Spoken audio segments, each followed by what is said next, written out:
Yeah, hey now, PASW staff, clients, and friends joining us. It's Wednesday. Happy Wednesday. We're halfway through the week. So far, so good, right? I mean, so far everything's going okay. Um, we had a lot of fun with the gypsy guitarist Django Reinhardt yesterday, one of the most famous European jazz musicians to come out. Americans are already doing jazz, but he's really taking the gypsy guitar, again with two fingers. It's not easy at all. Um, it's not easy with four fingers. So, and then the film scoring results are in for Amelie. So you guys did a great job. We'll show you that on Friday. We're going to look at a composer that I've always known that I didn't know anything about. Just until this last year, I take a walk every day, and usually I try to listen to new stuff that we can talk about, that I think is important to talk about. There's a lot of stuff that I give it a lot of thought, and I'm like, this isn't important to talk about with them. But I really have gotten to like a lot of this guy's music lately. Of course, it's he's not alive anymore, but he's probably the most famous composer that's come out of Scandinavia. He's Finnish, born December 8th. I know another Scandinavian born December 8th.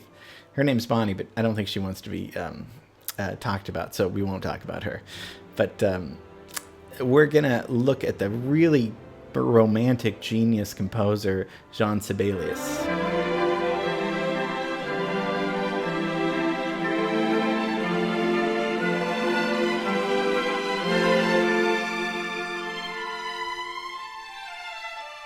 Finnish, yeah. So, I mean, we got to get to Finland. I don't know where it is. Let's go. Let's go from Belgium to Finland. And this is where Jean Sibelius is born. He's born in 1865. And so let's get a timeline up here because he's born right when Debussy's born. So they're almost, but he lives a long time. He lives till 91 years old. So he dies in 1957. It's weird to think that you're born in the Civil War, when the Civil War ends, but then you're seeing Elvis and all this other stuff. So it's interesting to think of it that way. I don't know how he lived so long. He smoked and drank so much. I mean, he had to literally move out of Helsinki, like in Finland, and go into a cabin so he wouldn't, he would go on benders for days and they couldn't find him. It's sad. I mean, it's something, but we'll get to that. We'll get to his life. We'll get to a few pieces that I just want to share with you that I think that are just so terrific. Again, because they're melodic. There's some really great melodic, exciting music coming out. And this is at a time when the 20th century decides, in the early 20th century at least, decides that melody is not as important. And it becomes more of, what does the music look like on the paper, as opposed to, do we like hearing it? I know that sounds weird, but that's exactly what was going on in classical music in the 20th century. With the height of romantic music in the 19th century, I think critics and academics and other composers were just, they were tired of it. And I've been debating to do a class on Arnold Schoenberg. I mention him because I just don't want to put you guys through that. But Schoenberg mostly was responsible for saying, let's get rid of tonality. Even though he was a very tonal composer himself, after being tonal, he said, okay, we're going to go with atonality, which, atonality means not tonal. Atypical means not typical. So you can put an A in front of anything and it's not, atovar, that means not tovar. So with Schoenberg, but Sibelius, of course, he's not gonna fall for that. So he's very much in the tradition of composers like Wagner, who is writing, in the middle of the 19th century, highly romantic German operatic music, and also Tchaikovsky, who's writing ballets and super romantic music.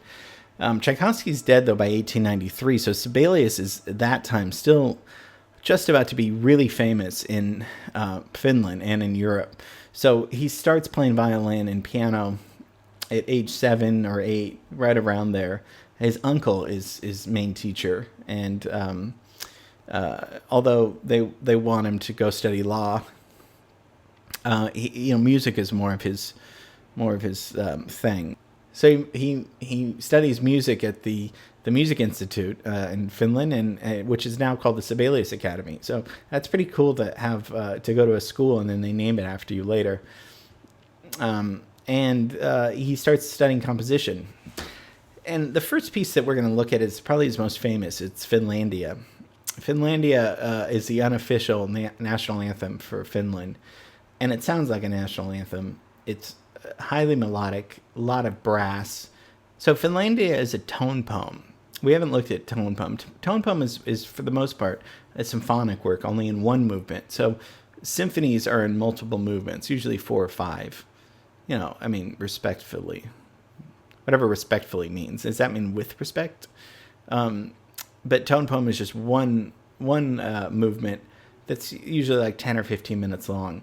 Strauss and Liszt did tone poems, and we'll look at those composers. But for right now, Sibelius's tone poem Finlandia premieres finished and premiered around 1899 or 1900.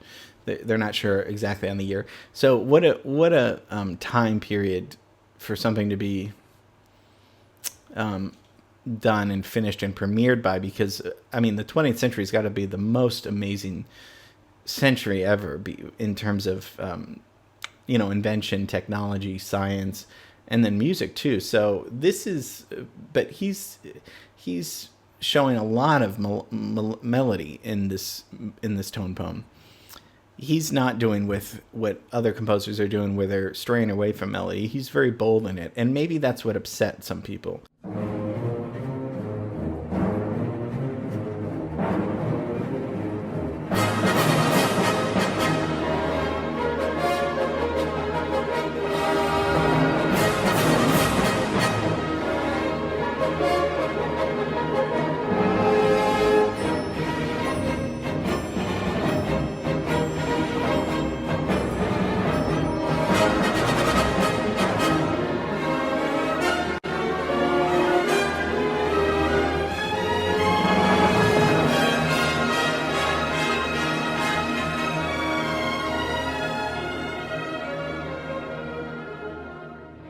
But, he's highly influenced by nature. He's walking all the time. He's going outside.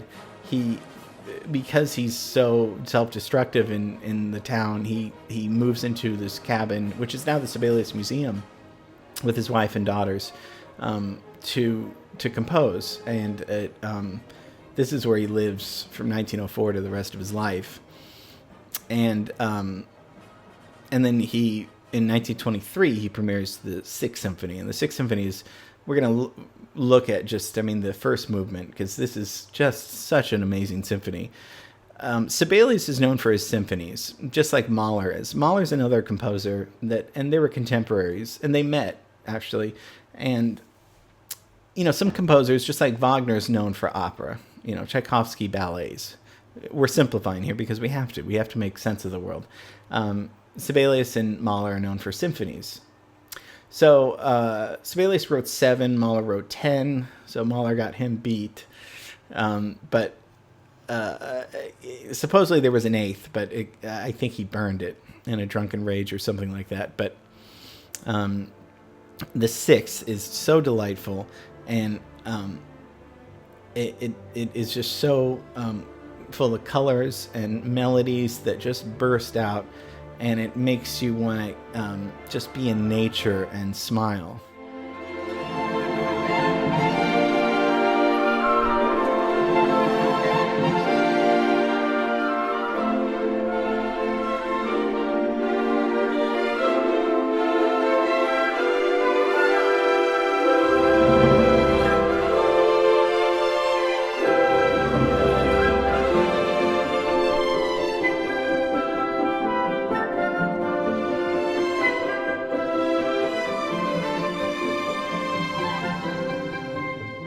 What Sibelius is doing in the Sixth Symphony, or in a lot of his music, especially in the later part, is he's taken away formal things in music. So, like sonata form, things that Beethoven and Mozart were writing, even Mahler's writing sonata form.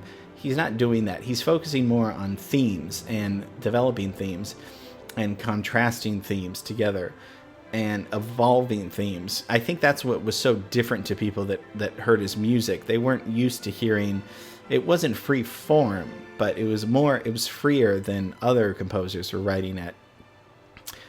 And his use of ostinati. Okay, so ostinato is kind of a repeating rhythm. We looked at ostinato, and the plural is ostinati, with minimalist composers that come out in the 70s, 80s, and 90s, years later. In particular, we did a class on John Adams, if you remember. And if you remember, I said that John Adams, he took what Steve Reich and Philip Glass were doing with minimalism, but they were doing it with their ensembles. John Adams said, okay, if they got their ensembles, I'm gonna use these things, but I'm gonna use the orchestra as my vehicle. And he was very influenced by Sibelius, because Sibelius was doing kind of these patterns in ostinati in his symphonies, and using themes in a way that was very different than other composers going on. And it comes out sounding so fresh and so happy and lack of a better word, fun.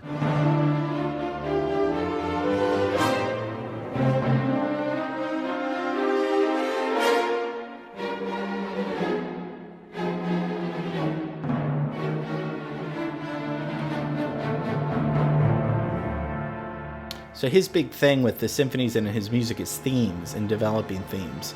And that's different. And I think if you're writing symphonies, sure, symphonies have themes in them, but he was using themes in a very, making a grand statement with the themes, instead of, that was modern, that I think that made somebody like John Adams really like his kind of music.